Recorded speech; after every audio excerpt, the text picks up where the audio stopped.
자, 당대표직을 떠난 김무성 전 대표 러닝셔츠 정치를 폈습니다. 호남 지역을 이제 5박 6일 여행을 혼자 떠났는데요. 기자들이 끝까지 따라다녔습니다. 영상과 함께 얘기를 좀 볼까요? 자, 구장차장 여기 어디죠? 지금 그 소록도를 방문해서 이렇게 배식 봉사를 하고 있는 장면인데요. 지금 김무성 대표는 그 팽목항, 진도 팽목항을 시작으로 해서 오늘은 이렇게 소록도를 방문해서 이 소록도에 살고 있는 노인들에게 이 배식 봉사를 했습니다. 자, 한 할아버지, 한센병 앓으신 할아버지 같은데요. 배식 봉사하는 모습 저희가 영상으로 다시 한번 소개해드리겠습니다. 밥 들어갑니다. 나물. 요거는 콩비지네. 매운 건 하면 안 돼. 콩비지. 매운 거 아니. 자, 손소 변호사, 이제 일정이 좀 궁금한데 매일매일 자신의 일정을 페이스북으로 올리고 있습니다. 그렇습니다. 아주 자세하게 페이스북에 공개하고 있기 때문에 네. 김무성 전 대표가 어떤 일정을 소화하는지 확인할 수 있는데요. 아침 7시 비닐하우스로 가서 동네 이장님께 고추를 따는 요령을 듣고 공부해서 또 누가 많이 따나 시합도 했다는 그런 글을 올렸고요. 그 다음에는 이제 새마을 노래도 불렀다. 새마을 노래군요. 새자가 좀 빠졌습니다. 그렇습니다. 새마을 노래 불렀는데 참 노래 잘 만들었다라는 이야기도 덧붙였습니다. 이 틈틈이 박근혜 대통령과의 관계 개선을 위한 메시지를 하나씩 좀 보여주는 것 같네요. 그렇습니다. 그것뿐만 아니고요. 그 다음에 아침 식사를 하는데 이제 마을회관에서 먹었다라고 하고 있고요. 또한 또 메뉴도 공개했습니다. 벌교 특산인 짱뚱어탕을 먹었는데 뭐 일을 한 다음에 먹었으니까 더욱 그렇겠죠. 아주 맛있었다라고 이야기를 했습니다. 자, 실제로요. 저 장면입니다. 박성훈 부국장께 좀 질문 드려보겠습니다. 자, 아예 새벽 마을회관에서 아침에 식사를 하는 것 같은데 러닝셔츠 바람으로 어울려서 식사를 하네요.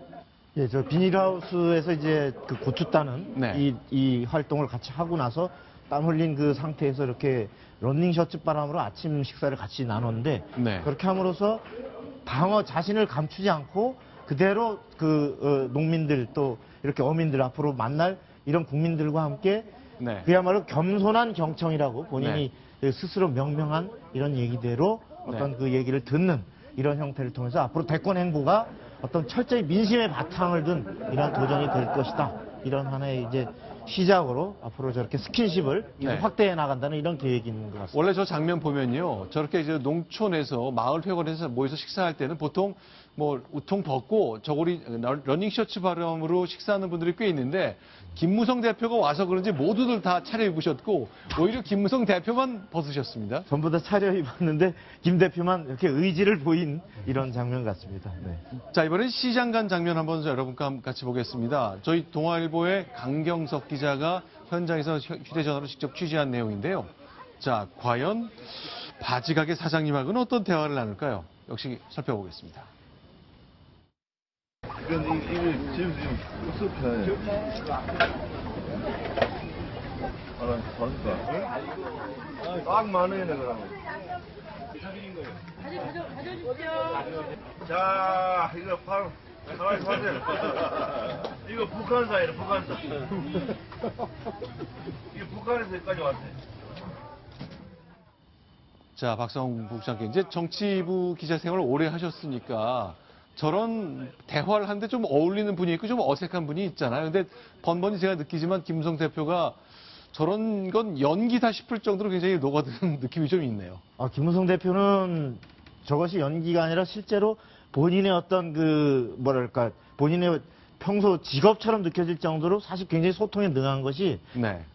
우리가 당 대표 시절에 7월 전당대회 때 많은 여러 곳을 돌면서 정말 후보들이 김 대표의 저런 스킨십, 저런 부분을 많이 요청을 했었는데, 이번에도 이제 재래시장 곳곳을 돌면서 저렇게 또, 어떤 소통도 했지만 또 한편 즉석 좌담회도 많이 하기도 했습니다. 그래서 주민들이 많이 원하는 얘기도 들으면서 본인이 또 대표 시절 박근혜 대통령과의 소통에 아쉬웠던 얘기, 이런 얘기도 꺼내기도 했어요. 네. 바로 전에 살펴본 게 인천 상륙작전에 나왔던 그 아들 고윤 씨 아닙니까? 네. 아들보다는 뭐 연기력이 좀 떨어지는 것 같긴 한데요. 근데 이제 아무래도 뭐 부전자전이니까 그 아들이 그렇게 연기자로 성공할 수 있을 만큼 이 김무성 대표는 이렇게 서민 친화적인 모습을 실제로 서민과 가까이 대화할 수 있는 모습을 저렇게 과시하고 있는 게 아닌가 싶습니다. 자, 애들하고 좀 물장난치면서 좀 놀고 있는 장면인데요. 네. 저게 사실 연기가 쉽진 않거든요. 네. 애들은 통제가 잘 안 되기 때문에 자연스럽게 접근하지 않으면 피하기 마련인데 저렇게 뭐 물을 뿌려가면서 이렇게 아이들이 가까이 다가와서 이렇게 함께 뭐 물 뿌리면서 이렇게 장난치면서 노는 이런 친근한 모습을 좀 연출하고 있습니다. 아이들한테 뭐라고 얘기를 했을까요? 역시 들어보겠습니다. 일로 와봐, 애기야. 어디 갔어? 감정 어디까지 왔어? 뭘또 씌워줄까?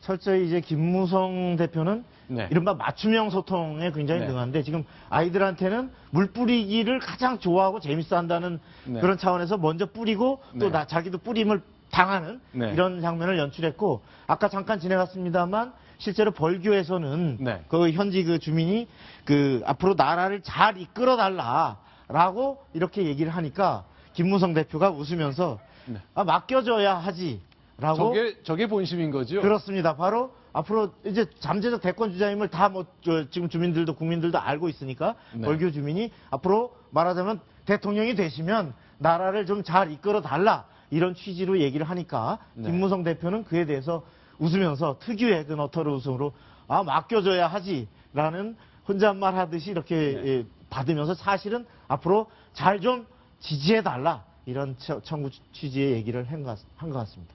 자, 그리고요. 이제 오늘 사진을 보니까 수염을 많이 길렀거든요. 저 마음가짐에 대한 얘기를 좀 질문 드려야 될 것 같네요.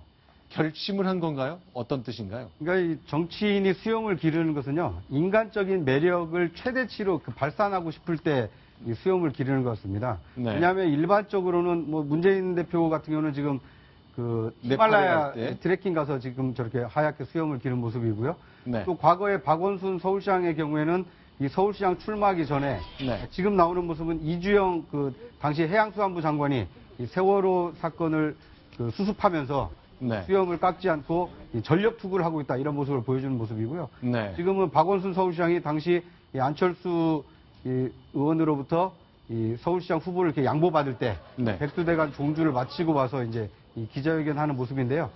이 정치인들이 수염을 기르는 것은 그러니까 인간적으로 그러니까 여러분하고 나하고 다른 사람이 아니다. 네. 일반적으로는 깨끗하게 면도하고 양복을 깔끔하게 입고 좋은 모습을 선보이려고 하는데 소탈한 서민의 모습을 보여주는 것이 저는 이제 수염을 통해서 과시하려고 하는 게 아닌가 싶습니다.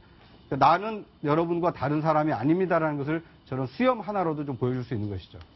그렇죠. 자, 나는 이제 하나하나 보이는 것 깔끔하게 신경 쓴 것보다는 일단 여러분들과 함께 깊숙이 녹아드는 것에 더 관심을 많이 갖겠습니다는 메시지로 봐야 될 것 같습니다.